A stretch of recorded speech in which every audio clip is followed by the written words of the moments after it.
At this time, I would like to invite Dr. Sunder to share his screen and start his presentation. So Dr. Sunder has been a well-known person to IISc.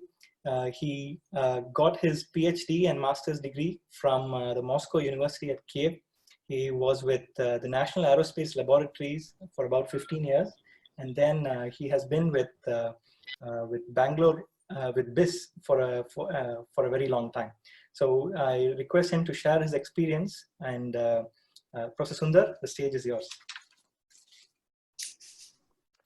Ram, you need to let me share my screen first. Yes, give me one moment. That is an important. You will not be able to share your screen. The audio was not.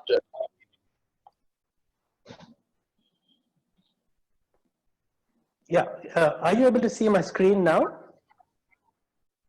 Yes, yes. Okay. Sorry, Dr. Sundar, I see a chat in the chat window, Ram. Some people are not able to hear. We need to fix that first. Can you just look at the chat window? Give me one moment. Yeah. 2 people have said they can't hear. Yeah, I think now it seems to be okay. The other person has just responded saying that the audio is okay. Okay. So maybe people can just double check their connections. Okay. Can any attendee confirm that they're able to hear? Yes, I see something.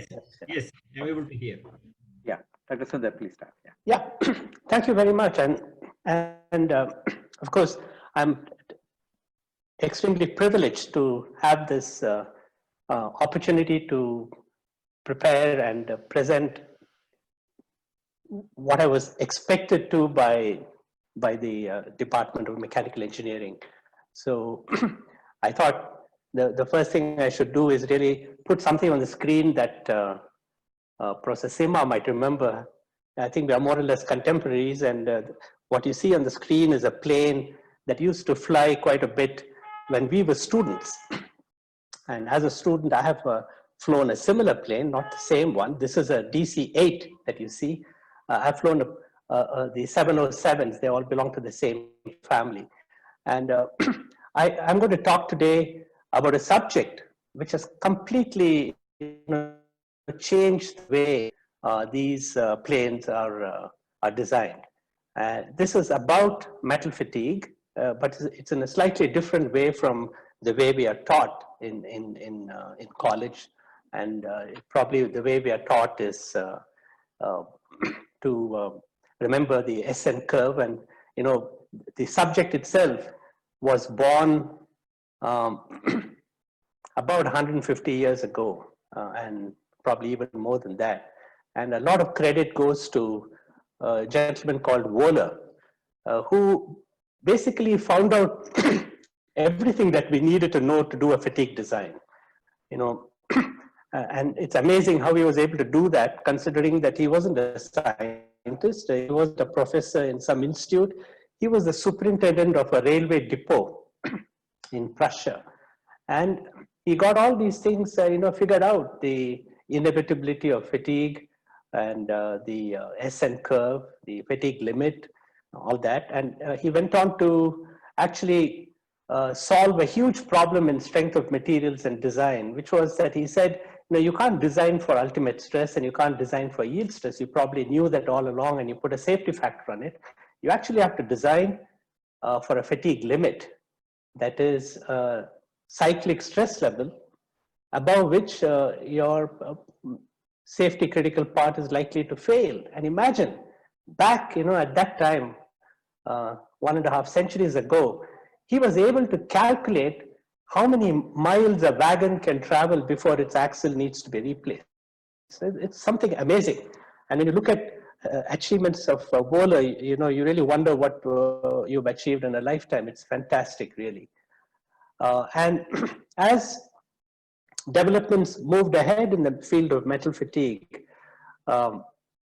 the issue came up of how to deal with service loading, a kind of spectrum that you see here. And it was suggested that you can actually add damage in a linear way. That is, you can calculate what is the damage due to individual cycles by looking at their number. And then when it adds up to 1, you know that you've exhausted your fatigue life.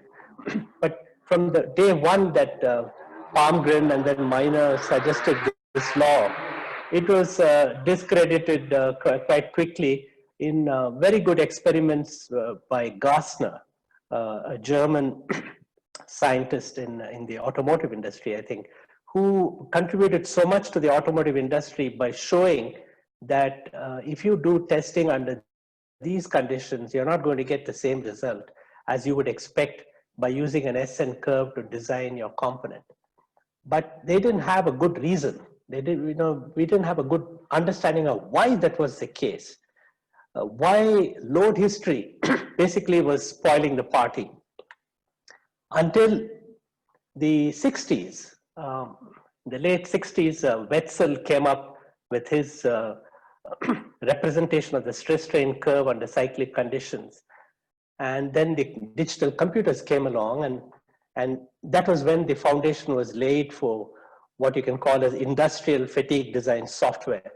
Because with this software, with these programs, you could translate any random sequence into the stress strain sequence at a notch root, and then proceed to account for the hysteretic influence of load history on local mean stress, whereby your mean stress can jump up and down depending on what load preceded it. And as a result, designers actually concluded using this software that Miner's rule works provided you account for the stress history effect of mean stress. And this was great because you had a bunch of constants which you needed to compute damage. And once you did that, you came up with standard testing practices. ASTM came up with a whole lot of them from E466 for high cycle fatigue, E606 for low cycle fatigue, and then a whole lot for high temperature and so on. So you really have, for the last, 5 decades, designers have a well-oiled machinery, so to speak, to support design for durability. There is absolutely no kind of difference of opinion in the industry, and I think in the academic world, as to the approach. The approach that I described in the previous slide, the algorithm, is accepted by more or less everybody. There's no antagonism in the scientific community as to the background for this. Then came the age of fracture mechanics, which is really the subject that I'm going to address in this talk. You have, from the 60s, a gradual move from designing testing for strength and durability to designing, selecting materials for toughness and for residual life. And this was, I think, almost a revolutionary transformation in the way structures, safety critical structures are engineered. It started with, towards the end of World War II, with George Irwin getting involved with the problems in fractures of ship naval structures. And he came up with the so-called stress intensity factor. There was a lot of research and development in aerospace entities, in the naval entities and nuclear field. And it led to a standard practice from ASTM that I'll get back to. But the important thing is these planes, which you see, the older planes, they are the last ones which were designed using strength and durability considerations. Today, today's safety critical structures are designed based on fracture mechanics. And it sounds so simple and so good that you have a stress intensity factor, right, which defines the stress field at a crack tip. And once you are able to determine the stress intensity factor, it doesn't matter anymore what size the crack is, what shape it is, where it is, what material it is. As long as you know K, you've basically characterized how prone that part is going to be to fracture.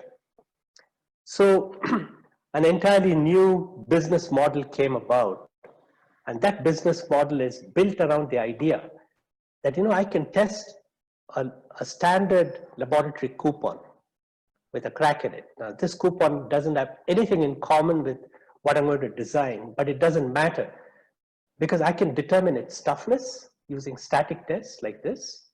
I can determine the fatigue crack growth resistance, characterize it as a function of delta K, which is twice the amplitude of cycles in terms of K.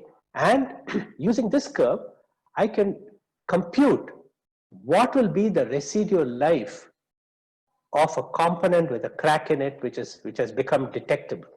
So I gave a boost with this to non-destructive inspection, and it became important to know what size an initial crack is likely to be.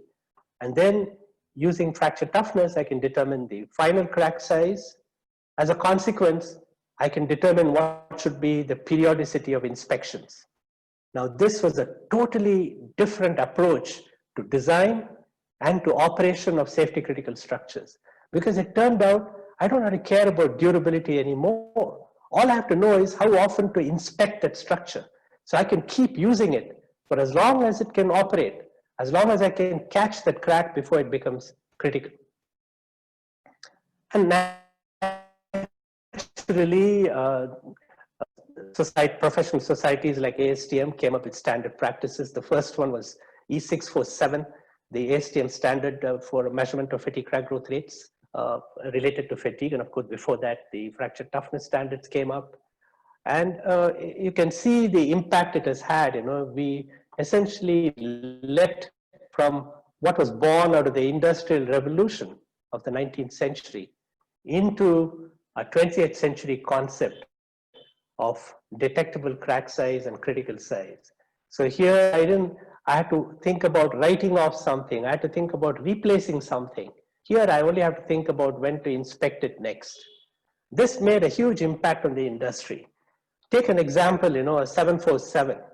How many of you would believe that actually in its lifetime does more kilometers on the ground than a motorbike or a car that you might be driving? Apart from flying 100 million miles, that's a couple of hundred times to the moon and back. This is something, absolutely amazing, considering that the whole science and this whole engineering and industry was born out of a defect, not out of something that has no defects. But fatigue crack growth, it turns out, is also very sensitive to load history. And I hope to convince you in the course of this talk that the prevailing standard testing practice, ASTM E647, it cannot handle it. The standard practice is 50 years old. And unlike a notch fatigue analysis, you don't have a singular solid mechanics based transformation that is adequate to account for load history effects. And these effects are enormous. If I take a load spectrum of an aircraft and just keep rearranging it so that it's statistically same, but I apply it in different ways, in different sequences, and they're shown here schematically, I can have a variation in life of 4:1. And it turns out, and a lot of research shows, that this is because if in notch fatigue you were only worried about the local mean stress as a function of load history, in fatigue crack growth you have to deal with a number of mechanisms, each of which causes load interaction effects, and each of which distorts the response of the material where a crack is growing. I've just highlighted two of them because these two are essentially what scientists have come out with in the last 50 years to explain load interaction effects in analysis. The others have just been mentioned, but they've not been used. So you have here on the left the so-called residual stress approach to deal with load interaction effects in fatigue crack growth. And a lot of work in this was done by a good friend of mine, Grzegorz Glinka.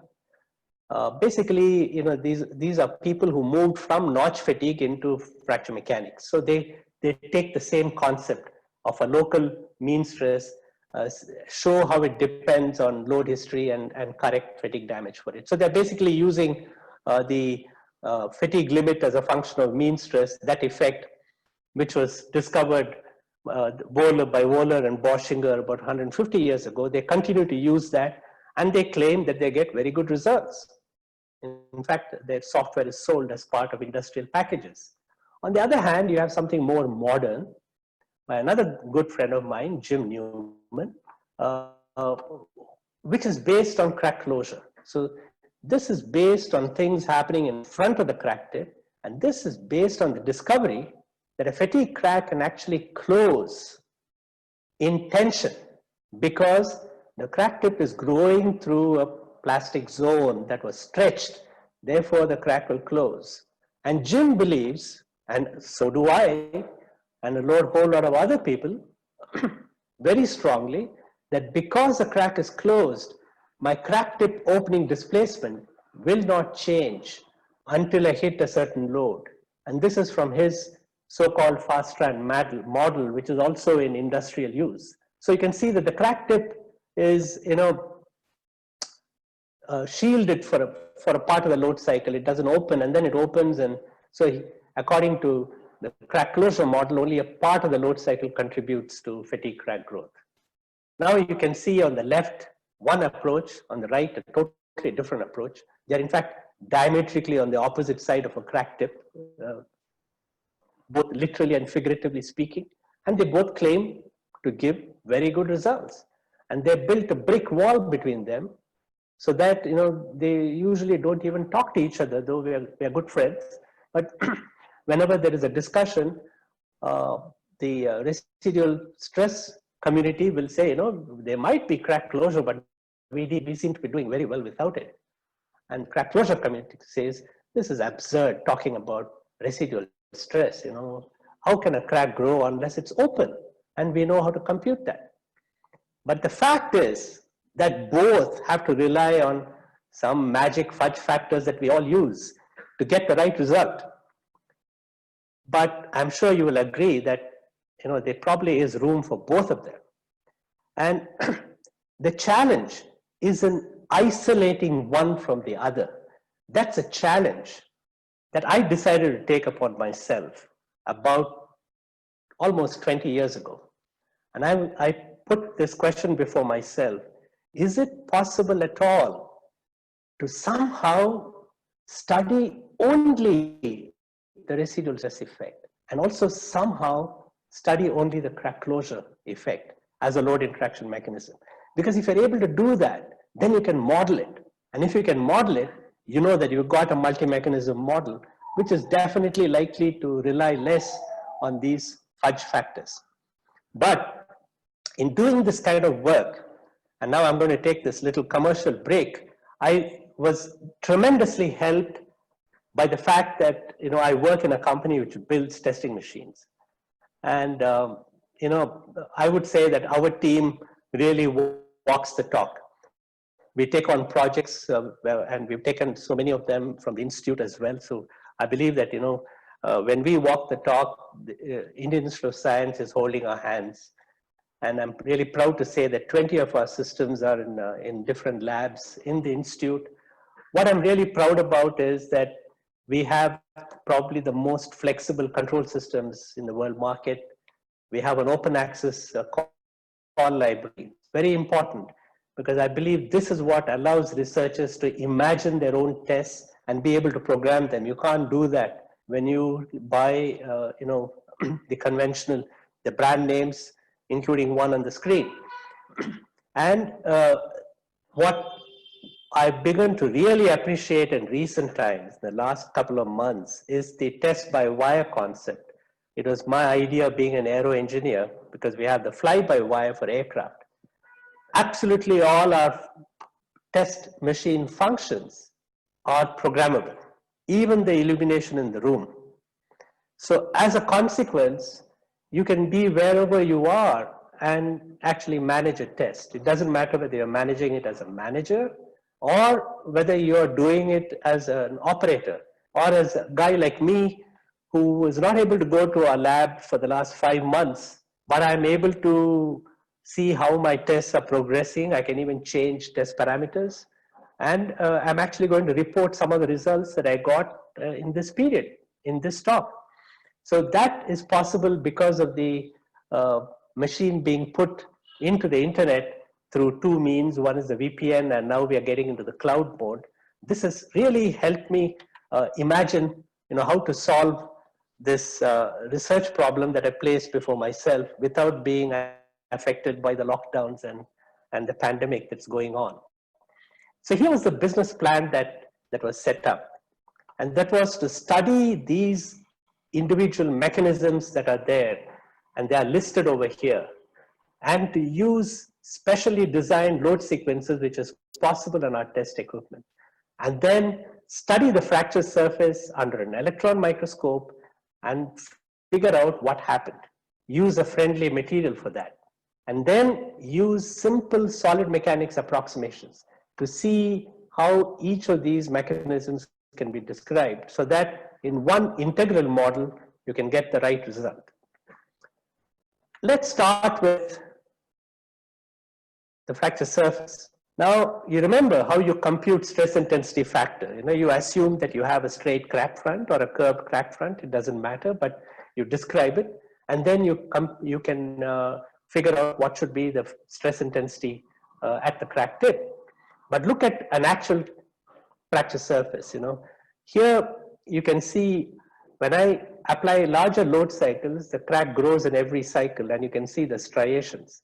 But when I apply millions of small cycles, the crack grows like this. So there's it looks like a speed breaker. You have so many of those in the city, but it's really not a big obstacle, right? The crack will grow, and as an analyst, as a person who puts things on the balance and decides what's important and what's not so important, I can ignore this whole thing. Things get a little worse when I move up the line over here and over here. What happens then is, this is how the crack is growing under the small cycles, and over here the crack is branching. See, I've applied just 10 cycles, but if you look here on the fracture surface, I can count 20 striations. Now that happened because the crack branched, and I'm actually looking at both the surfaces here. So, if I use Adobe Photoshop and bring them together, there are only 10 striations. I was distracted by the other 10, but fortunately I could make out there was this contour, and make out that I'm looking at a branched crack. How does this affect the stress intensity factor? Is anybody taking account of that in industrial estimates of crack growth? No. And things get a lot different when I move to spectrum loading, where I have very small cycles and millions of them. This is an aircraft load spectrum, and whoever's flown, you would have experienced turbulence. So when it's very turbulent weather, it goes like that, and in good weather, it goes like this. But there still are lots of small cycles. And under these conditions, you have an extremely tortuous crack path, because many high toughness materials like aluminum alloys, they have secondary particulates. They are not impurities. They are particulates which did not form grain. They just settled, precipitated on grain boundaries, and they are all over the place. But when the crack grows, as you've seen in these pictures, you don't see them. But when there's a big change in load levels, the crack tip opening displacement becomes comparable to the size of these secondary particulates, and it starts stitching them together. So you have a strain localization that causes the crack now to assume an extremely tortuous path. This is not driving over speed breakers. It's not even trenches. You're looking at the Himalayas. You're looking at canyons and mountains, and the crack has to grow like that. You can see here, the small cycles have grown the crack like that. The big cycles, they've caused this jump. So you've got to model this.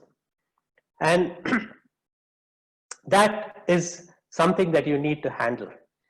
And that has not been done in any of the industrial models. As far as crack closure goes, we did experiments at the Air Force labs in the US using laser interferometry.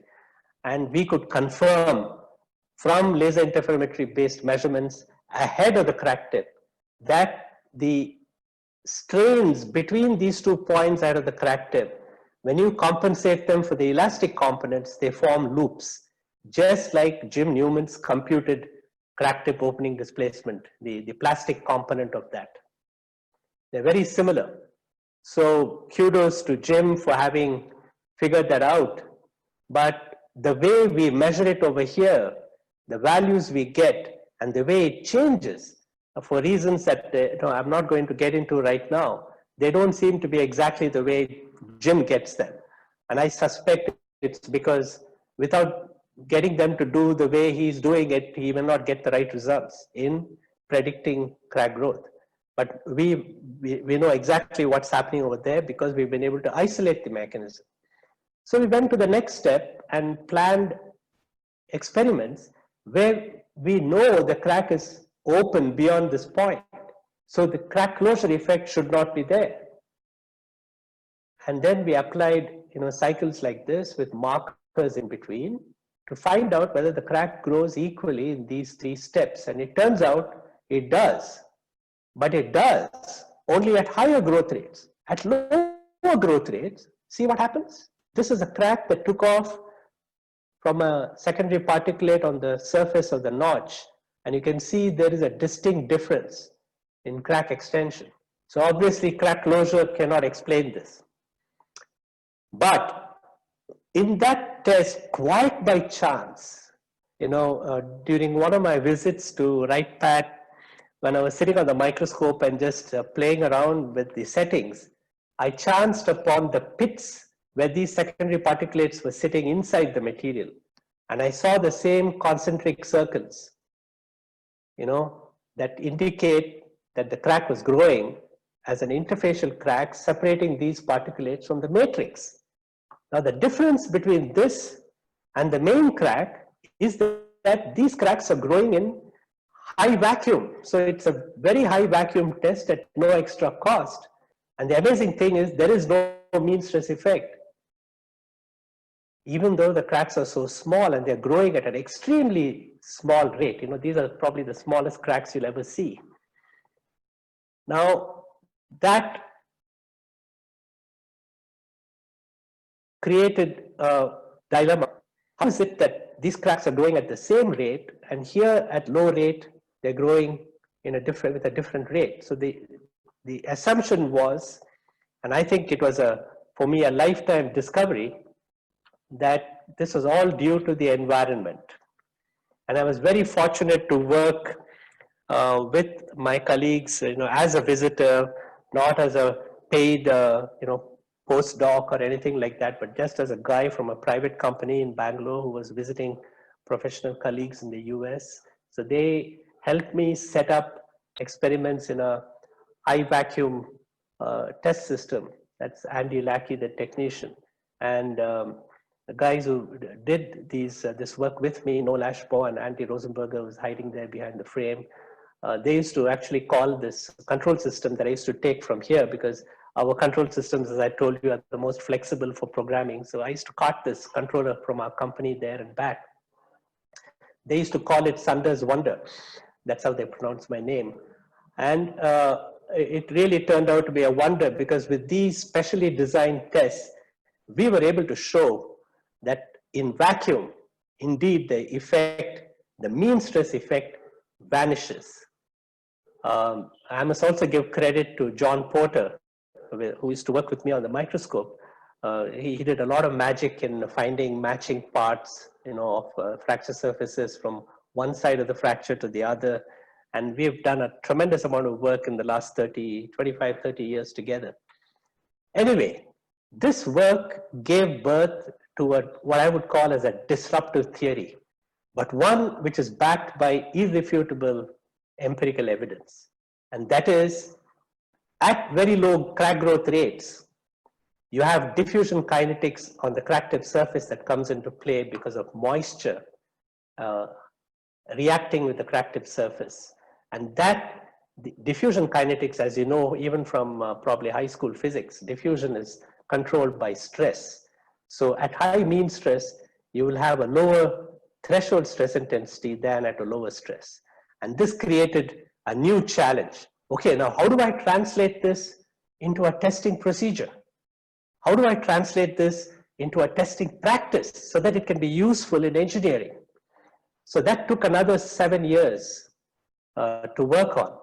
And it ended up with coming out with these relationships, which are obtained using this new testing practice, which relies on variable amplitude loading, where we compute near-tip residual stress under different types of overloads and underloads, and we're able to get an excellent relationship between intrinsic threshold and near-tip residual stress.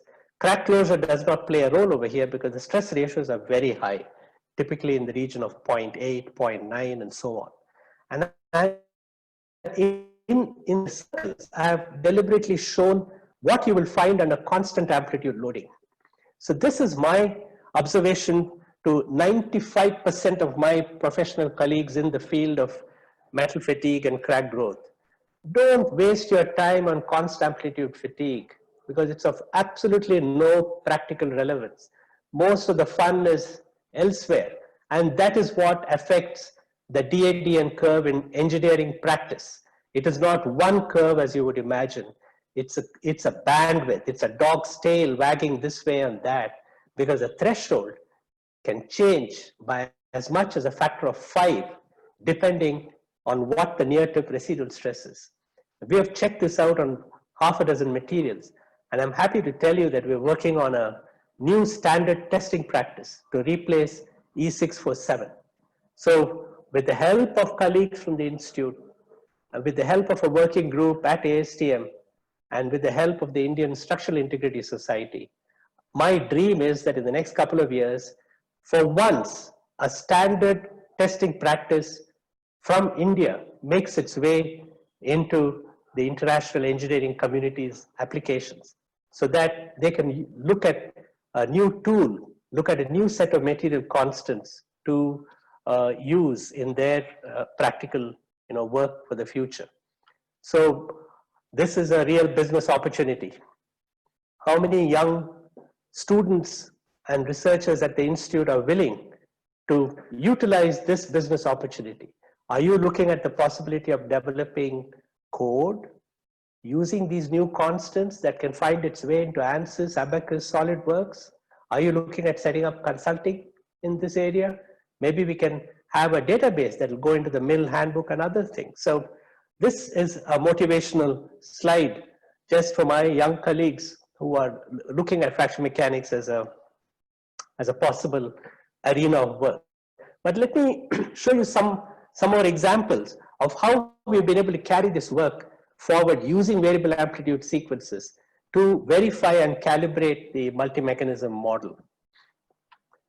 First, I should mention a couple of experiments I did in collaborative work with my PhD, part-time PhD students in Russia, in Volgograd, and this is Alexander in Volgograd, and Sergei Panin and his students in Tomsk, the Siberian Academy, Siberian division of the Russian Academy of Sciences.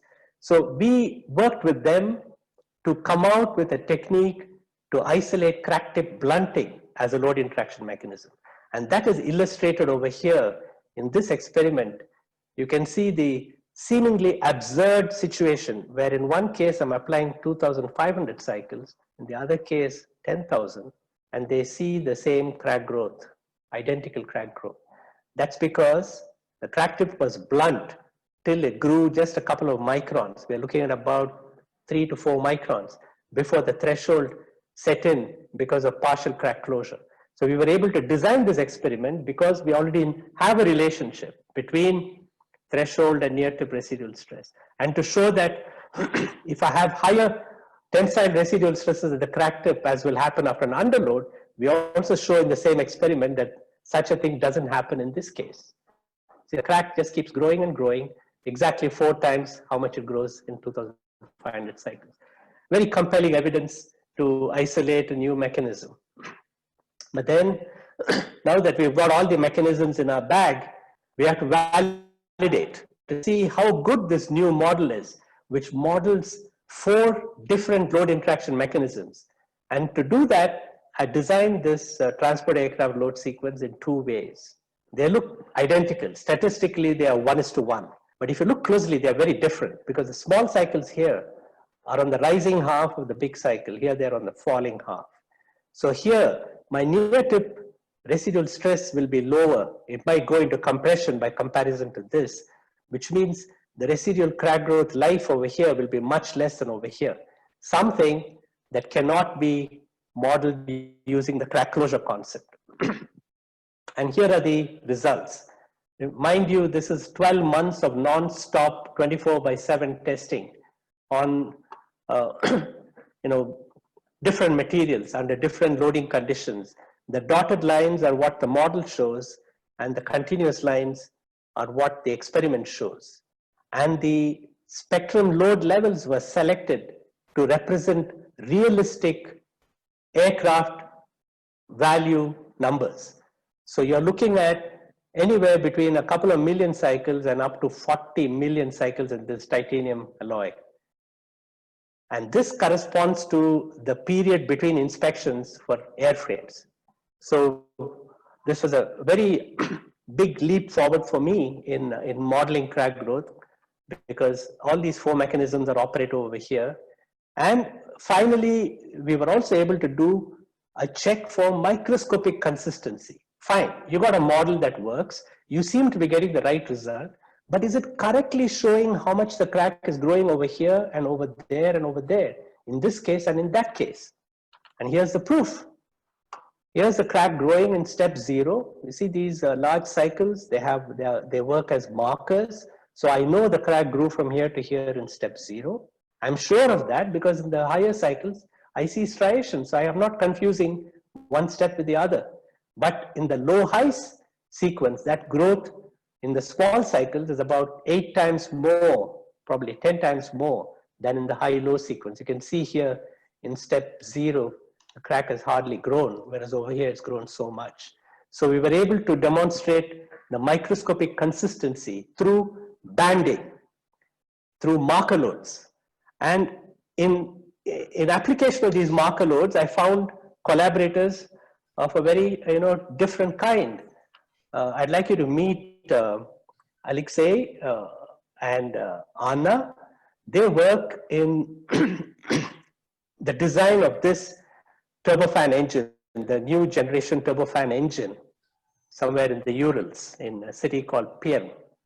And Alexei's project involves designing for fail safety and for inspectability the links which mount the engine onto the pylon on the wing.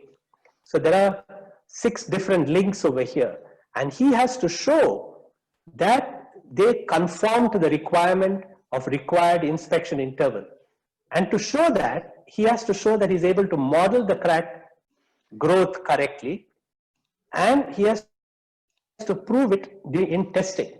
So we worked with his colleague Anna. Anna is responsible for deriving the engine load spectrum. And we worked with her to rearrange that spectrum in a particular way so that it leaves marks every 70 odd flights. And it does so without distorting the statistics of the load spectrum. And it does so also from a modeling we know in the most conservative way, so that whatever results she gets on the microscope, when they look at the fracture surface, will be more conservative than if the load sequence was arranged in a different way. So this was an application coming out of the work that we've been doing here in Bangalore. And I can assure you, those of you who are full-time PhD students, that this young pair of design engineers, they would qualify for a PhD program in the institute as well. If they came here with their test results and they did all the coursework, this would be an excellent piece of PhD work. You don't have to imagine a problem. There are a whole lot of practical problems around us. And this is, for aero engines, it's particularly important because they now are subject to the same demands as airframes. So you have to give this 10,000 hour requirement, and you have to show that all these parts, hundreds of parts, meet that requirement. So in our company, we are actually building a testing machine to test this turbofan blade for an engine of this class, which will see loads exceeding 100 tons centrifugal, it will see torque, and it will see bending. And if you visit us in the second half of September, you might be able to have a look. And it's important to design these blades properly, because if you don't, or in this case, if you don't inspect it properly, you can see a blade is missing here, because on a flight, it took off and actually killed a passenger in the cabin. Plane landed safely, but that's something you don't want to happen. So once again, would you be interested in joining us in coming up with supporting a new standard practice? Think about it, not merely as a research activity, but as an activity in research. Before concluding, I should share with you a serious Midsummer Night's Dream that I had. That is that at the conclusion of this symposium for 3 days, a graduating PhD student of the mechanical engineering department shocks her mom and dad, declines a job at an MSc, and decides to create a startup. And within a couple of weeks, she's talked up her professors, that too from 3 different departments, to join her board of directors in the formation of a new startup called Structural Integrity Associates. It's announced on an auspicious day. And her board of directors meets up with the air headquarters, with the base repair depots, with the maintenance command in Nagpur, on the internet, of course, and they have several meetings, and they come back with a list of 26 different pressing problems that the Air Force has with its fleet. And they come back, the professors are very busy convincing their students that they have to change the subjects of their master's and PhD thesis. But lo and behold, I come straight away to the epilogue because I'm running out of time.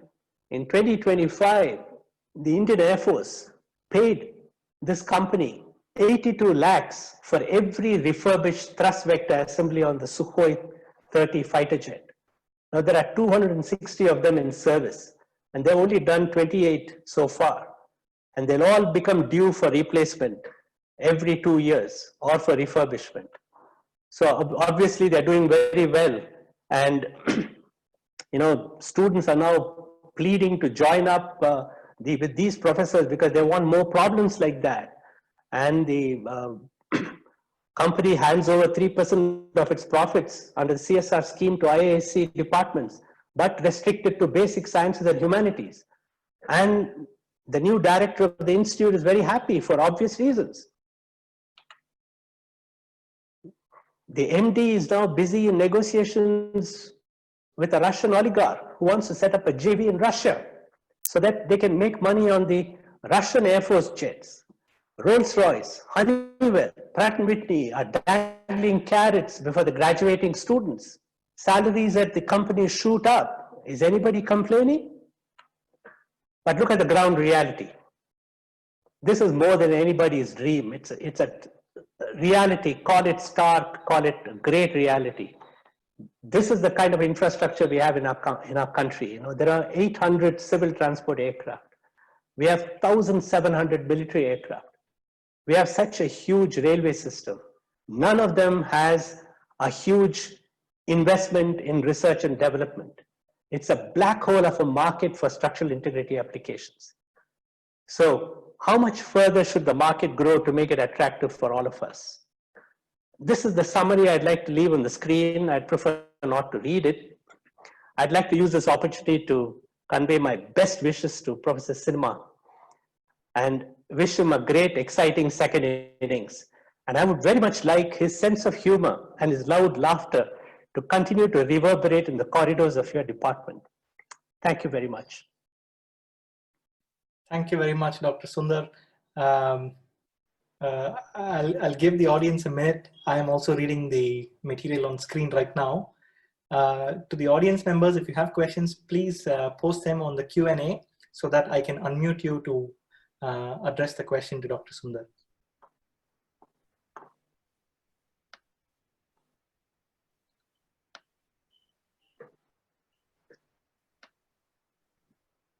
To any of the panelists, you may please unmute yourself if you have a question.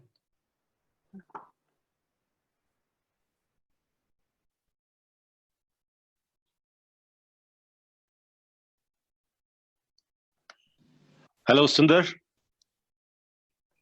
Hello. Yes, sir, I can hear you. Yeah, Narasimhan here. Very, very nice talk, Sundar. Thanks very much. Thank I just you. had one question about the Sure. modeling, which you were mentioning. Yeah. So when you say modeling, you're talking about using phenomenological equations for fatigue crack growth along with stress intensity factor solutions, or do you do like finite element sort of modeling? No, Can you please I clarify that? can't. I'm not competent to do finite element analysis. I write my own code and compute cyclic inelastic stress ahead of the crack tip using transformations. The Neuber equation for a stress razor, I use it here at a finite distance from the crack tip, and I'm able to get the response, the stress response as a function of applied load history. So using that, I correct the threshold. So my DADN equation gets corrected that way. And I basically fudge the effect of crack path tortuosity on the stress intensity factor by looking at the fracture surface and looking at the DADN relationship. Right, because in one of the slides you showed the comparison between the modeling and the actual measurement, and that was remarkable. I mean, you're so close. So, it's so very I was close. wondering, yeah. So I was wondering what goes into the modeling. Thanks for clarifying. I'll be very happy thanks. to come and share that with you and your students at any time. Yeah. Thank you very much for a very interesting talk. Thanks. Dr. Sundar, one attendee has anonymously asked, can you briefly explain the business opportunity? I don't know what's the reason for the anonymity, but if you can take a couple of minutes to address I think it must be a student who is looking for a quick buck, but there's no such thing as a free meal. You know, you got to pay for a business consultancy. But I'm joking. We can always you can send me email, and I'll be very happy to respond to your question. Mr. Naresh Sharma has asked. Maybe I can. I see Naresh's question. Naresh, it's great to see you here, and as a composites man, I can understand your question very much. The fact is that, number one, the nature of fatigue in composites is very different. So obviously, you cannot use any of the stuff that I talked about today in designing composites for residual life. But remember that there are fasteners, and there are a whole lot of metallic components, particularly in aero engines, that are going to remain for a long time. And besides, this is about life extension, the business opportunities in life extension with the aging aircraft, with particularly the Air Force, the airlines. I think with composites, it's a totally different ball game. We have to understand the underlying phenomena and then model it.